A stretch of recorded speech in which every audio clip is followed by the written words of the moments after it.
ہمارے channel AGO official کو subscribe کریں اور نئی اپڈیٹس کے لیے گھنٹی کے بٹن کو ضرور دبائیں۔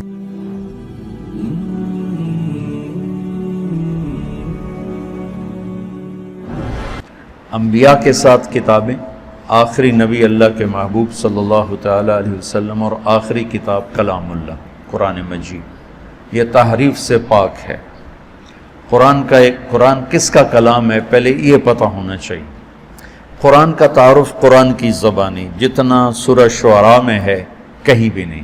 مختلف جگہ قرآن عربی لقوم یعلمون انا انزلناہ فی لیلۃ القدر لا یاتیہ الباطل من بین یدیہ ولا من خلفہ تنزیل من حکیم حمید، یہ مختلف جگہ پر قرآن کا تعارف ہے، لیکن مجھے سورہ شعراء میں جو قرآن کا تعارف ملا ہے ایک ہی جگہ، وہ پورے قرآن میں ایسا اور کہیں نہیں۔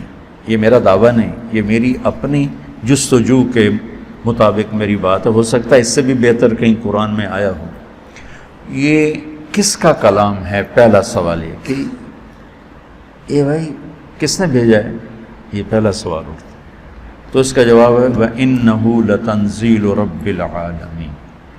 انہو کہ تمہارا شک دور کرنا چاہتا ہوں کہ یہ بغیر شک و شبہ کے آسمان والے کا اتارا ہوا کلام ہے، اور رب العالمین کے ساتھ کلام والے کی ہیبت کو ذکر کیا گیا ہے کہ کلام والے کی ہیبت نہ ہو تو کلام کی ہیبت کیسے ہوگی؟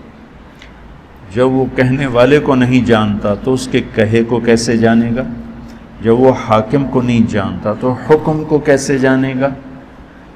حاکم کی عظمت حکم کی عظمت پیدا کرتی ہے۔ میرا بھائی تھا نشتر کالج میں کارڈیالوجی کے وارڈ میں سیکھ رہا تھا، دو تین ڈاکٹر نوجوان بڑے خوبصورت لمبے چوڑے سب کے اونچے اونچے قد آپس میں باتیں کر رہے تھے۔ ایک چھوٹے سے قد کا آدمی آیا، بے روبہ سا، میرے نزدیک وہ انتہائی بے روبہ آدمی تھا، اور تینوں ایسے ہو گئے۔ تو مجھے خیال آیا یہ ضرور ان کا ہیڈ آف دی ڈپارٹمنٹ، ورنہ ان تو ویک کے بندہ ویسے ہی آ کے تھپڑ مارا انہوں نے دل نہیں کرنا۔ تو جب وہ چلا گیا تو میں نے طاہر سے پوچھا یہ تمہارا ہیڈ آف دا ڈپارٹمنٹ؟ کہنے لگے ہاں۔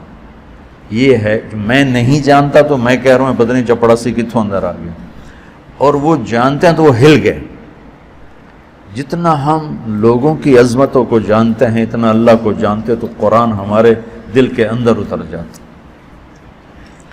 حاکم کی عظمت کے بغیر حکم کی عظمت نہیں، تو وَإِنَّهُ لَتَنزِيلُ رَبِّ الْعَالَمِينَ الحمد للہ رب العالمین وَقُضِيَ بَيْنَهُمْ بِالْحَقِّ وَقِيلَ الْحَمْدُ لِلَّهِ رَبِّ الْعَالَمِينَ، کہ یہ رب العالمین کا کلام ہے، کل کائنات کا شہنشاہ جس کا علم کامل ہے، یعلم ما یلج فی الارض وما یخرج منها وما ینزل من السماء وما یعرج فیہا، کائنات کا ذرہ ذرہ جس کے سامنے کھلا ہوا ہے، یہ اس رب کا کلام ہے۔ اس کی طاقت کیسی ہے؟ ان القوۃ للہ جمیعا، پوری طاقتوں کا مالک۔ اس کا ملک کیسا ہے؟ قل ان الامر کلہ للہ، اس کی طاقت، اس کے ملک، اس کی قدرت کیسی ہے، اس کی بادشاہی کیسی ہے؟ قل اللہم مالک الملک۔ اس کی تدبیر کیسی ہے؟ یدبر الامر من السماء الى الارض، اس کا انتظام کیسا ہے؟ لا تاخذہ لا یؤودہ حفظہما، نظام چلاتا کیسے ہے؟ لا تاخذہ سنۃ ولا نوم، ہر ایک پر اس کی نظر کیسی ہے؟ لا یعزب عن ربک من مثقال ذرہ، اندھیرے میں اجالے میں کوئی فرق تو نہیں پڑتا؟ تو نہیں، سواء منکم من اسر القول ومن جہر بہ ومن هو مستخف باللیل وسارب بالنہار، تو وہ ایک ہی وقت میں ساری کائنات پر ایسا حاوی ہے کہ نہ غافل ہے، نہ جاہل ہے، نہ ظالم ہے، ظلم سے پاک ہے، جہل سے پاک ہے، غفلت سے پاک ہے۔ فَإِنَّهُ يَعْلَمُ السِّرَّ وَأَخْفَى، اتنا علم کامل ہے کہ زور سے بولو تو سنتا ہے، آہستہ بولو تو سنتا ہے، ہونٹ بند کر کے بولو اسے بھی سنتا ہے۔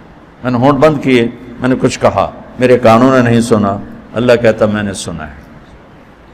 تو پہلی بات یہ ہے کہ دل کو اللہ کی عظمت سے بھرنا ہوگا، تب قرآن کی عظمت آئے گی۔ اور ہم تمہیں جیسے پڑھاتے ہیں وہ ہوتا ہے قانونی طریقہ، اصطلاحی طریقہ، تو وہ اللہ کی عظمت تو نہیں آتی، اللہ کی پہچان ہو جاتی ہے، عظمت نہیں آتی، اس لیے قرآن میں ہلاتا نہیں۔ میں نے جو عربی شروع کی تھی اس لیے کہ تم قرآن کے ساتھ جڑ جاؤ۔ اللہ کرے میرا یہ خواب میرے مرنے سے پہلے پورا ہو کہ میں ایک ایسی جماعت تیار کروں جن کے دل دماغ پر قرآن کی بادشاہی، جو تمام اکابر اسلام کی عزت احترام ہمارے اوپر فرض ہے، لیکن ہم قرآن سے جڑے ہوں اور اللہ کے محبوب سے جڑے ہوئے ہوں، کہ تمہارے اوپر سیرت کی چھاپ ہو، تم دیکھو تو سیرت کی نگاہ سے اور قرآن کی نگاہ سے، تم بولو تو قرآن اور سنت کے انداز سے، تم سوچو تو قرآن اور سیرت کے انداز سے۔ اس سے ابھی ہم بہت دور ہیں، ہم ذرا اکابر میں ہی پھنسے ہوئے ہیں، اس سے ابھی بہت دور ہیں۔ حاشا وکلا کوئی میری مراد اکابر اسلام سے کوئی برگشتہ کرنا نہیں ہے، ان کے ذریعے ہمیں ہدایت ملی ہے، لیکن بھائیو ابو حنیفہ جیسی ہستی کہتی ہیں کہ ہم رجال و نحن رجال، کہ جب آئے گی ابراہیم نخی پر اور حماد پر تو پھر ہم رجال و نحن رجال۔ اللہ کے نبی کی بات 100% لیں گے، صحابہ کی بات دیکھیں گے، جو اس میں راجح ہوگی وہ لیں گے، لیکن جب آئے گی بات طاؤس پر اور مکحول پر اور ابراہیم نخعی پر اور حماد پر تو پھر ہم رجال و نحن رجال۔ کیا خوبصورت بات! یہ نہیں کہ انہوں نے تکبراً کہا، ان کا وہ بھی جستجو کریں گے، ہم بھی جستجو کریں گے۔ تو اللہ کی عظمت اللہ کے تذکروں سے زندہ ہوتی، پھر قرآن کی عظمت پیدا ہوگی۔ وَإِنَّهُ لَتَنزِيلُ رَبِّ الْعَالَمِينَ۔ یہ لایا کون ہے؟ اللہ تو آسمانوں پر ہے، نبی ہماری زمینوں پر ہیں، تو یہ کون لایا ہے؟ تو اس کا جواب ہے نزل بہ الروح الامین۔ کس کا کلام ہے؟ انہ لتنزیل رب العالمین۔ کون لایا ہے؟ نزل بہ الروح الامین، جبریل فرشتہ۔ کس کے پاس آیا ہے یہ کلام؟ کس کے پاس آیا ہے؟ علی قلبک، یہ ہمارے نبی پاک صلی اللہ علیہ وسلم کے دل پر اترا ہے۔ علی قلبک، آپ کے دل پر اترا ہے، پھر لفظ بن کر آپ کی زبان سے نکلا ہے۔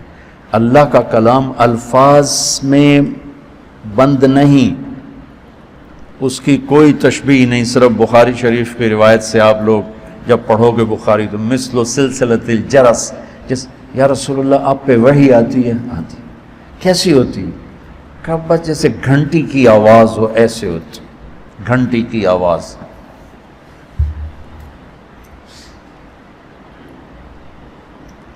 پھر جب آپ ہوش میں آتے ہیں تو وہ الفاظ بن کر زبان پہ آتے ہیں۔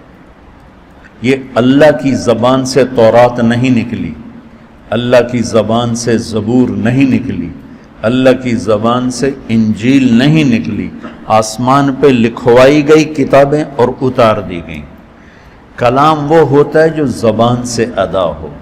قرآن میرے رب کی زبان سے نکلا ہوا کلام ہے، اور کائنات کے بنانے سے 2000 سال پہلے نے پورے قرآن کی تلاوت فرمائی، پورے قرآن کی تلاوت فرمائی۔ سبحان اللہ!